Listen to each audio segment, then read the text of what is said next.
This OIFC TV adventure is brought to you by the Ocean Isle Fish Company, located on Ocean Isle Beach at the base of the bridge. Come be a part of the show and enjoy on-the-water dining while the fishing fleet offloads fresh catch daily. New sushi bar now open.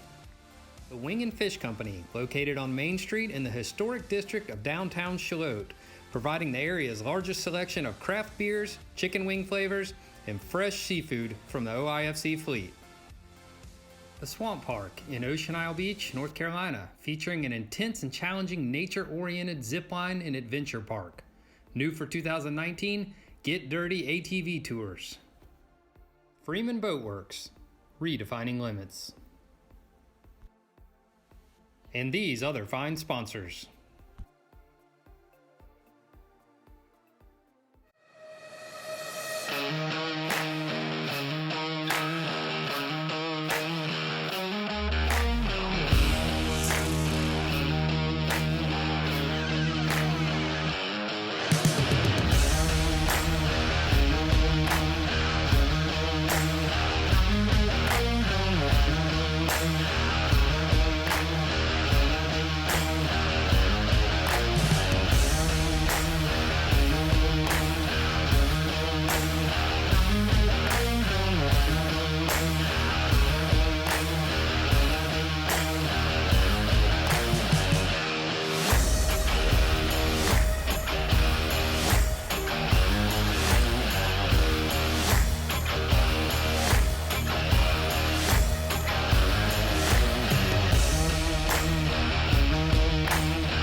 Welcome back to another show, OIFC TV. We have a very special occasion today. We left Captain Brand on the dock and replaced him with comrade Captain Brandon Sauls, the bone crusher, flounder fisherman extraordinaire. Anything that swims inside of 30 feet is in danger.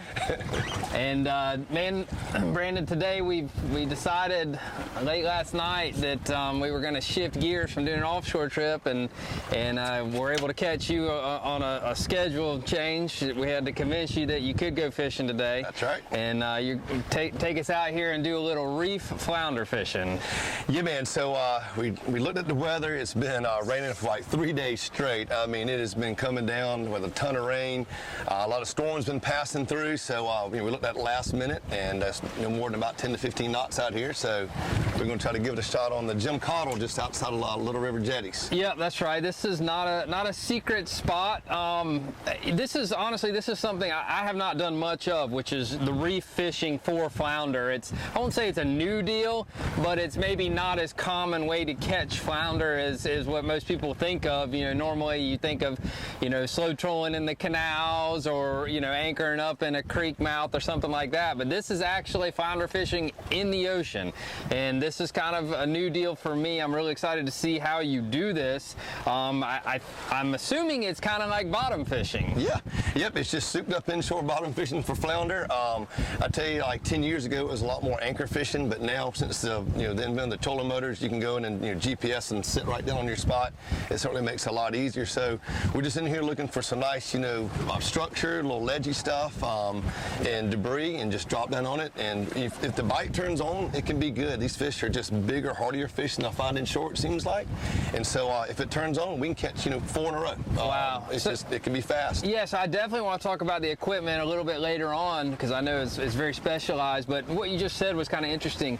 Do you find that this is, like, for instance, when we go offshore, we go king mackerel fishing, you're fishing, nothing's happening, then all of a sudden, for whatever reason, they go to biting and for a 2-hour period, maybe you catch a lot of fish. Are flounder similar in that way? Almost exactly the same way. I was just out here with Captain Brant last week in Braden about 2 weeks ago, and we had, maybe I think 4 or 5 fish, and all of a sudden in 6 casts, we had 4 fish in this very spot right here. Wow. And then it shut right back down. So I don't know, why they do it, but it will come on and come off like that. But when it turns on, it can be really good, really quick. Well, that's interesting. Well, I can tell you the little bit I do know about this, we probably aren't dealing with ideal conditions. It's a little bumpier than I think we planned on. We got mostly a residual swell left over from the wind last night with these storms, but 2 to 3 foot, and hopefully we'll be able to sit down on this spot and give these guys a shot. But something new. Let's try something. For me, it's something new, not something new for you, but this could work. We need to give this a shot. We'll give it a shot. Let's do it. All right. Before we took off, we went and got us a well full of mullet minnows. Oh, we got, watch out! Going everywhere. Jumpers. Get over here. I like this minnow, so like about a 3 to 4 inch minnow. That's a really good minnow to have. Minnows are much smaller than that. The black bass they eat you up. And so this seems to be, a bait that will keep the black bass off. I'm hooking right through the bottom of his lip to the top and get back enough in his head there that it doesn't pull out of his lips real easily. Okay. Yeah, man, the little bit I've done of this, I've caught about 7,000 black bass, no flounder. So I wasn't sure if that was normal or not, but it sounds like the black bass might be an issue when you're trying to do this. Yeah, the black bass can be really bad at times. Bigger baits to help keep that off, and even sometimes we use menhaden up to 4 or 5 inches long just to try to keep this bass off of you.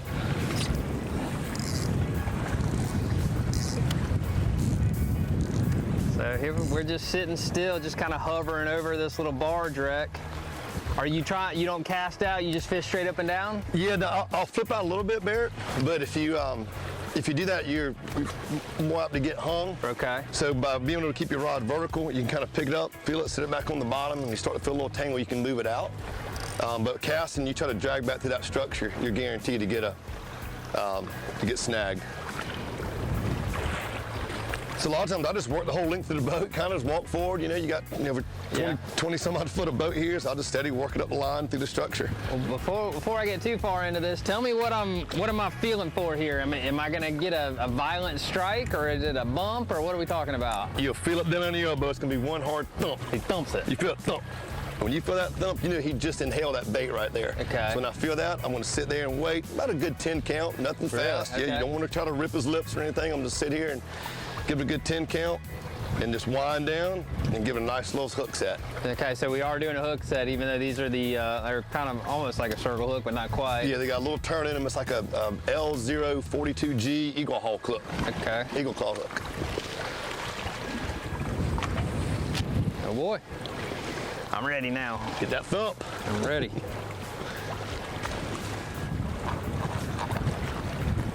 Yeah, this water has changed a lot of color. Yeah.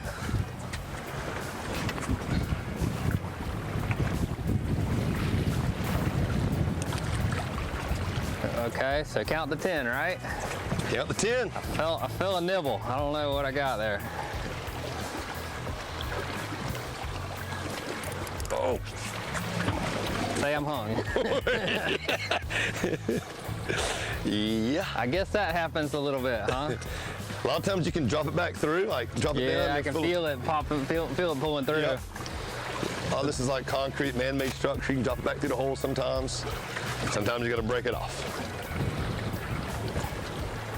Oh man, foul. But that means you're in the right spot. You're in the structure. The first foul of the day. I'm hung.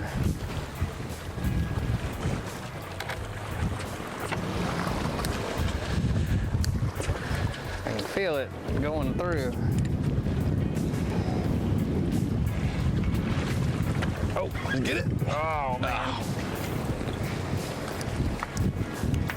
All right, looks like I'm gonna have to break it off, of course. The old wind down and.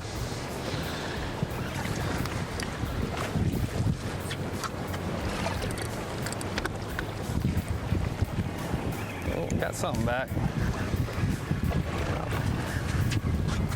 All right. At least we got our hook, our weight back. All right, so that's something that I've also heard quite a bit about with this type of fishing is you're going to go through some tackle. If you're doing this the right way, you're fishing right in the structure and inevitably you're gonna lose some gear. So you need to make sure that if you come out here to do this, that you've got plenty of terminal tackle to go through. All right.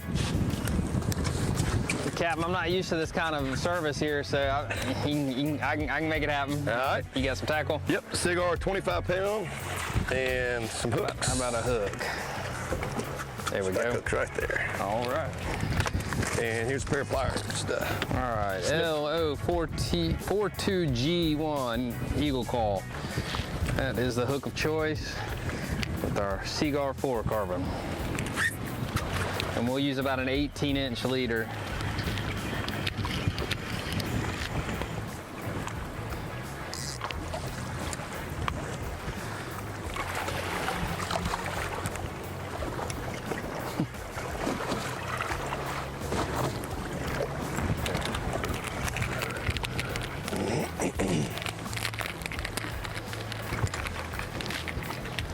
You are leaving it on the bottom though, aren't you? I mean, you're just gonna get hung sometimes, I guess. Yeah, if you're not completely on the bottom, you aren't flounder fishing. So it's just, it's part of the fishing. You're gonna come out here and you're gonna lose a lot of weights, a lot of leads, like you said. But it's just part of doing it. And if you're not getting hung, you're not in the structure, and you're not where the flounder need to be, are.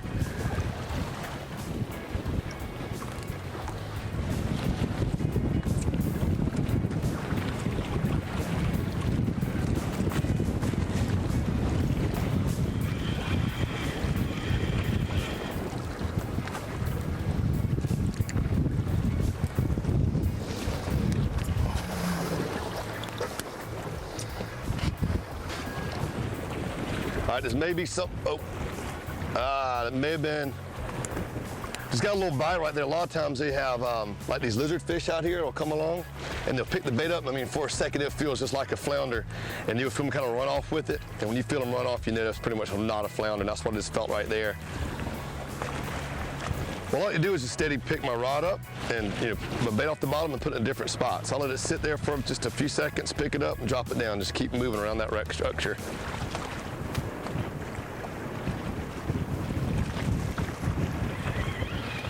That bite, I'm gonna check my bait.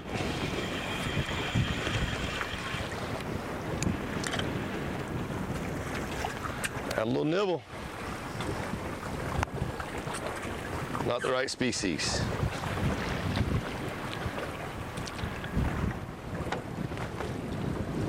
That trolling motor is doing fine with that swell direction in the wind. It's not having to sit right into it.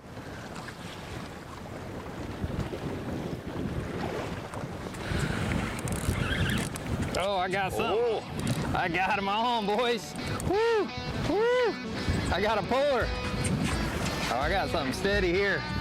Looks a little heavier. This is definitely heavy. I'm on. Man, what do I do? I'm nervous. Nervous. I'm getting the dip net. You got me. What in the world have we got here? Looks like whoa, boys, look here. Hey. Yes. Woo! That's what we're trying to do. Keep her flounder, my man. Yeah. All right. Good job, Eric. That is awesome. Man. Well, this stuff is easy. Anybody can do this. Wow. Folks at home, you are witnessing history right now. That is the first inshore reef flounder I have ever captured. Man, and that was so cool too. Everything you said was exactly, not that I thought that you were full of it, but I was saying, I don't know about all this, but exactly what you said. I felt that thump, And then honestly, I felt it kind of swim away just a little bit. Yep. And I let him back. I actually flipped my bail over, let him swim off for just a second there. I counted to 10, busted him, and man, looky there. That's a keeper too there. Absolutely. That's a keeper size. Look at that. Beautiful fish. That's what's laying down there on the bottom. Flounder fishing at its best, a new way. Cool, very cool. Flounders are cool animals. Whoa, good grief. This one's still got some fire to him. All right, so for those not familiar with these critters, everybody calls them flatfish, and you can see why. They are flat as can be, but on one side, you're brown with spots and 2 eyes on one side. See those 2 eyes, 2 green eyes. This is his up side, so he's laying flat on the bottom and he's looking all up above him for whatever's around to eat. And then the bottom side is white. And that's what's laying on the sand or the mud or whatever down there. And then he has got some chompers on him. Check out those teeth. Serious predators, and this is probably what, maybe like a 2-pounder or so. Yeah, like, 2.5 pounds. What do you call, like, I don't know, 19 inches, something 19, in there? yeah, 19 to 20 inches. Yep. So I mean, this is a good-sized flounder right here, and man, I can only imagine, you know, you getting a really big one on out here, but I bet they are a fight, because this guy right here, man, he wasn't playing. That was a good fight. And just feel how thick he is. These fish are fat. You know, they're thick, very, very healthy. They have real nice fillets for dinner. All right. Cool. All right, man. Well, let's put him in the well and Absolutely. send him to a false paradise with all our baits in there. Well, nice job, Barrett. I'm over here black bass fishing. You're catching flounder, so I got to get dropped back down. Let's do that again. Let's see if that was a fluke or if we're on to something here. Oh, there's a big one. Oh yeah, that's a good fresh bait. It's about to be on. That's all right where you were. Hot spot. So let's talk a little bit about the some of the equipment here, in particular the trolling motor. So, you know, like you said, years ago, you'd come out to do something like this, and you'd probably anchor up and just sit in one spot. Yep. These trolling motors now are GPS equipped, so that you basically can tell it. You probably can do a whole lot more with than I know, but you can tell it, this is where I want to be. Stay right here. Is that, I mean, that's what you've got, right? Same thing, yep. So that's a 112 volt, that's a 36 volt system, 112 thrust, which you need especially with, this is a 24 Triton with a T-top. Okay. That T-top is going to act like a sail, so we need as much power as we can get. So that 112 pound really does the job. And it does, I can come out and I can lock that anchor as soon as I see the structure. And then I've learned that you can actually do an A, B, and C pinpoint. So I can actually move over 15 yards, try it there. I can move back over 20 yards, try it there. So basically like program it. Yep, program when we come out. But if we caught a fish here, I may move us back to right here again. So essentially what it is, it's an anchor without putting an anchor down. When you tell it to lock in, when you mark your spot on your fish finder there and you're on good structure, you're where you want to be, and you say to the trolling motor, stop right here, does it, I mean, obviously it's got to travel some. Do you feel like it stays really close though? Yeah, it does. There's a newer generation motor out. Oh, excuse me 1 second. I'm counting to 10 in my head. Oh my gosh. No, that's not oh gosh, no, that's not a flounder. That's going to be a bass. Yeah, that was the wrong kind. Wrong kind. Sorry. Okay. You gotta get the thump, baby. That wasn't the thumb. That was a nibble. That was a nibble. Barrett, there's a newer generation trolling motor out that when you drop it down, it's like we call like a spot lock. I mean, it sits right on top of it, and it works really hard. This motor's a generation behind that. You put it down, it's going to take about a minute to really get it spraying and orientate. Okay. You notice here we got a swell out the southwest and the wind out the west. It takes a second for it to kind of figure out where it needs to position at to hold us here.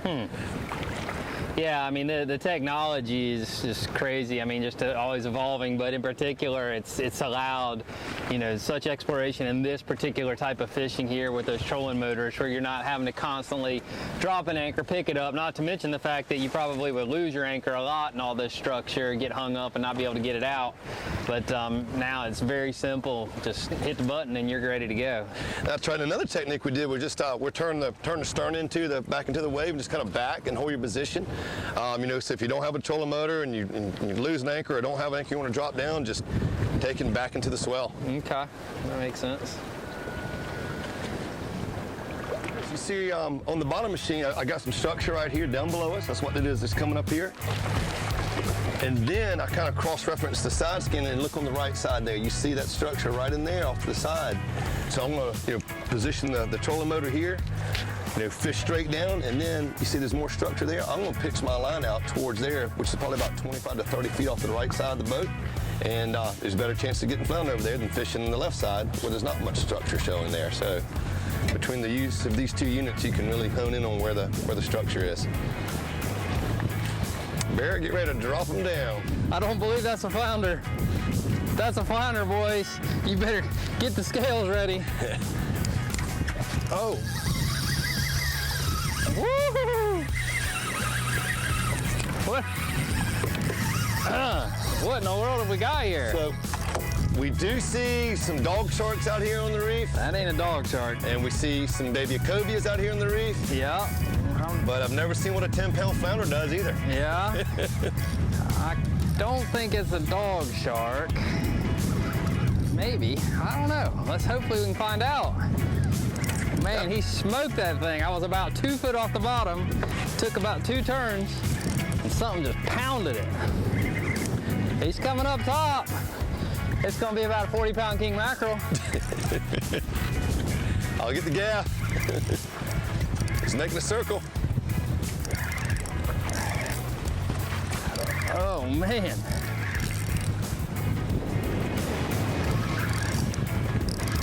There's my bead. It is a shark, but it's a bigger shark. It's like a little black tip or something.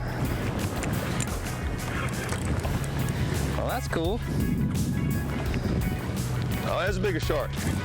Or is it a? It's a black tip. Or no, it's a hammerhead. Hammerhead. Hammerhead, how about that? Well, there's some variety fishing for you. I have not seen a hammerhead out here, Barrett. Cool. Looky there. That's cool.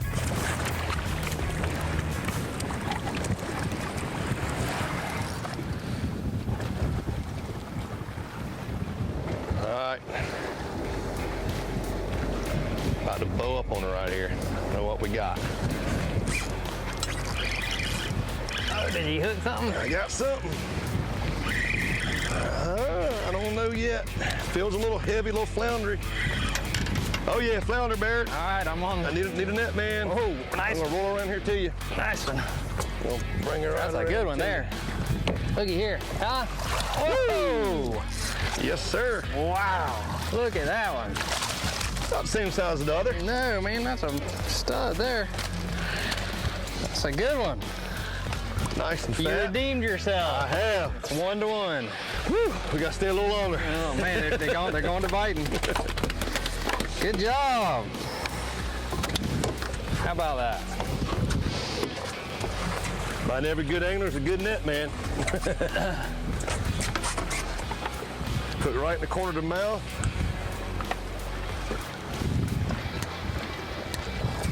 Pliers, pop that out of there. But that's why I tell you, just you grab this fish right, you need to feel the meat in that thing. Oh, yeah. Man. I mean, these fish eat well out here. Pretty Man, fish. that is a good one. So what we did is we moved over. We left the caudal reef. We moved on down to another one of your little spots, Yep. and looks like the water cleared up a little bit. Water definitely clear in here. Yeah, Definitely. maybe that's had some impact here. We hadn't been here too long and got you a nice fish, and hopefully we'll get a few more. But man, that's awesome. Golly, that's a good one. And that's why I say, don't be afraid of a big bait. These guys have got some mouths on them. I mean, they can flat get a bait in their mouth easily, Wow, look at man. there. So that's why when you feel that thump, that's that bait going inside of there. And then you said when they eat it, they turn it around. Turn around, kind of. That's I believe when it starts going down. That's why I kind of count down that good 10 count. Okay. When I come tight, a lot of times it's down far enough, you're gonna catch a piece of meat coming back out of there. Just put it in the tank. Dinner tonight. Good job. Cool. Nice fish. Nice fish. All right, this is our haul for the day. Captain Brandon, appreciate you taking me out here and schooling me on this thing. This is a new experience for me, reef fishing for flounder.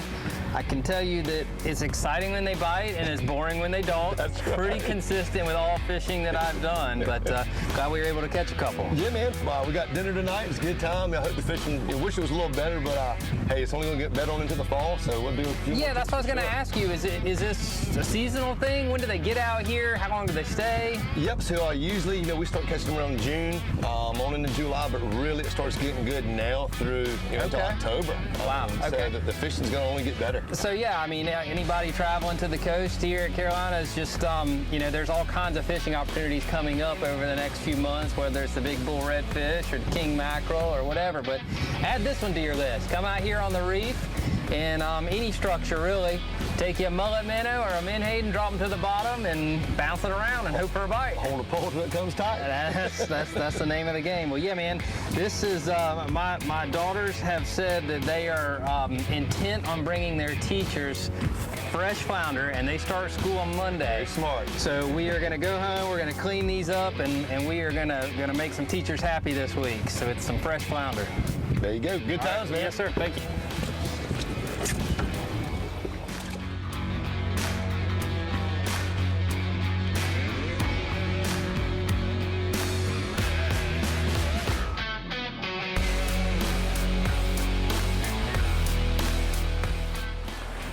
All right, we made it back to the Ocean Isle Fishing Center, and what we're gonna do now is actually clean a flounder. I don't do that very often. I'm not super experienced with cleaning flounders, so Captain Brandon is pulling one out of the live well right now, and we're gonna get him cleaned up here and ready for the dinner table. Come on in, Brandon. All right, Barry. Out here.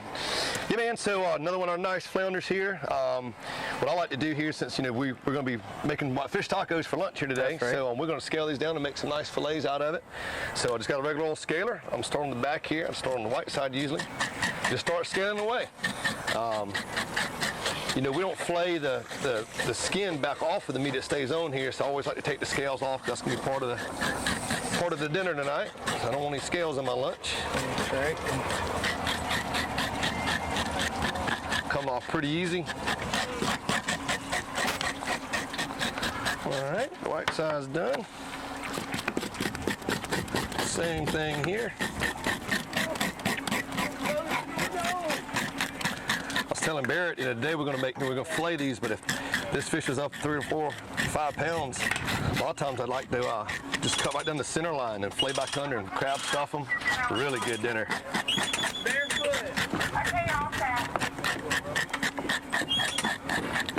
All right, so we have a scaled flounder, and now got a nice fillet knife. What I'll do here is I got a super simple sharpener. Just take it, drag it across there 3 or 4 times.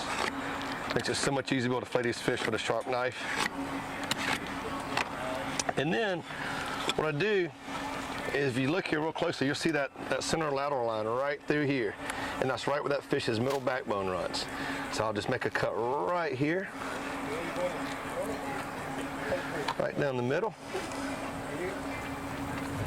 And then we'll make my first cut or two right inside on the fillet, and it just runs right down this line of bones. It's real easy. All the fish I'm used to cleaning are round, they're not flat. So I'm not sure how you do this, but it looks like you're just basically getting the meat off the bones just like normal. Yeah, man. I got this glove because I have cut myself many a time with this sharp knife. It just makes it real easy to have this Kevlar glove on. And there's a nice fillet. Need to rinse her off. Do the same thing to the other side.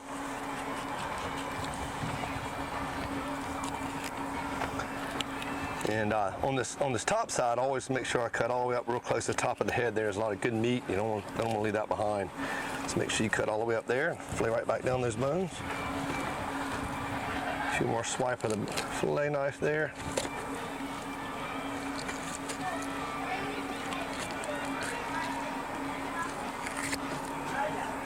And just like that, there you go. 2 nice fillets. That's dinner. That is fresh as it's ever gonna get. And I will save some of this, but some of it's going to make it to the grease here in just a minute. But man, that's awesome, Brandon. Like I said, I can't thank you enough for educating me. It's not every day I get to do something new in the fishing world, especially here in my own backyard. That's right. And this was new for me. And going out there on the reefs, targeting flounder, and actually having success catching them. So you called your shot, and you hit it out of the park. And man, I can't thank you enough. So we really appreciate it. And Yeah, man. you get to come back as an OIFC TV guest anytime. Excellent, I like it. All right, So man. We got a few more trips this fall. Let's do it. Let's do it. Thanks, Barrett.